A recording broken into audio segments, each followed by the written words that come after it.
The Art of Being Ruled. Wyndham Lewis. Original publication 1926.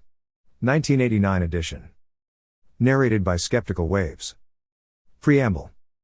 Editor's note. The copy text for this edition is that of the first edition of The Art of Being Ruled, published by Chatto and Windus in London in 1926, and reprinted by Haskell House, New York, in 1972. This edition has been collated with the first American edition of 1926, published by Harper & Brothers, which corrected a few mistakes in the English edition while introducing a few more. The table of emendations in the editorial matter lists all variants between the first edition and the text presented here, which are mostly a matter of corrected misprints and misspelled names. Lewis freely repunctuated his quotations, and Lewis punctuation has been retained throughout. But he was generally scrupulous in his quotations in all other respects. Misspelled words and names in the quotations have been silently corrected and recorded in the table of emendations, but all substantive deviations from his sources have been discussed in the explanatory notes. No one, including the editor, is ever satisfied by notes. One reader finds that the editor has annotated the perfectly obvious, another that the editor has omitted absolutely crucial information. And the difficulty is obviously that much greater in the case of a massive, elusive work such as The Art of Being Ruled. Where I have been conscious of a decision to make, I have elaborated rather than curtailed, but I am also conscious of gaps in the notes, references that I can't track down, so I will leave it to the judgment of the reader whether I have under or over annotated. In an attempt to present this matter economically, I have shifted most of the information about people cited in the text to the index.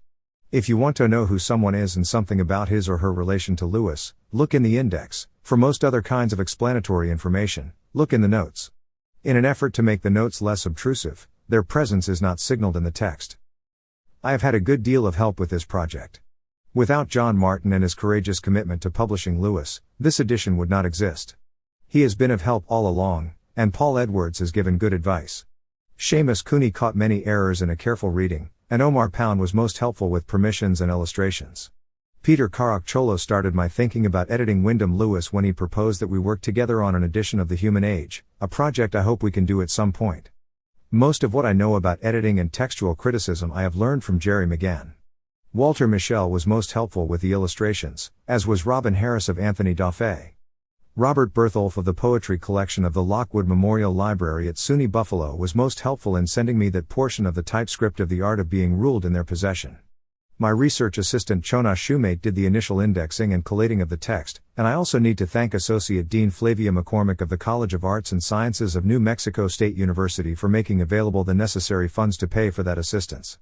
Others at New Mexico State need to be thanked: Helen Barber of the Reference Department of the Library for Bibliographic Assistance, Sandra Valenzuela, Pat and Fran Martinez of the Interlibrary Loan Office for their help obtaining many obscure books for the notes, Paul Comeau for help with my translations from French, and Sarah Hanna, Dick Rundle, and others for help with the notes. A sabbatical leave granted by New Mexico State University greatly facilitated the completion of this project. Finally, I would like to thank my wife Feroza and my son Hormuz Jair for their help, Homie especially for letting me work on Mr. Computer at times when he had other, better ideas about how we could spend the day. Author's Introduction. The easy assumption of Swift that his correspondents were States girls, as he called it, since what he had chiefly to write about was matters of a public and not a private nature, was perhaps the best way out of a difficulty. To write to a girl incessantly about such matters as that I was this morning soliciting at the House of Commons door for Mr. Vesey, a son of the Archbishop of Tuam, who has petitioned for a bill to relieve him in some difficulty about his estate, or the secretary turned me out of his room this morning, and showed me 50 guineas rolled up, which he was going to give some French spy, shows little sense of apropos. The author of a book, it is true, is lifted above the dilemmas of the letter writer. But his advantage is perhaps more apparent than real. Most writers today, far from making Swift's light-hearted assumption, measure, with a sense of realities that is even less flattering, the caliber of their reader. But their pessimistic calculations will, where we are concerned, be neglected. Most books have their patients, rather than their readers, no doubt. But some degree of health is postulated in the reader of this book. Its pages are not intended to supply the figurative equivalent of Crucian salts or an enema. Nor is it the intention of its author to open a clinic or a nursing home, or an institute for the half-witted, nor yet a beauty parlor. Understanding on that point with the reader at the start will be an advantage. Proudhon in a letter, May 21, 1858, quoted by Sorel, says, "How many readers are required to make the theoretic conviction of socialism pass into the general consciousness? A few dozen, not more. The rest will get hold of it as best they can. What they get from science will make up for what they have missed elsewhere. The few dozen readers are the hard-worked core delight from whom eventually all authority comes. But it is perhaps a more special audience that ultimately gives the true response.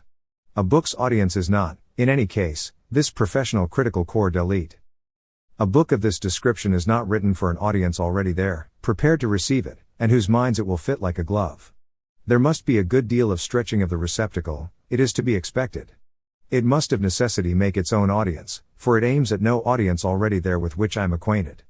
I do not invent, or if that was not an invention, then I am not happy enough to know, a class of esprit libres, or good Europeans, as Nietzsche did. I know none.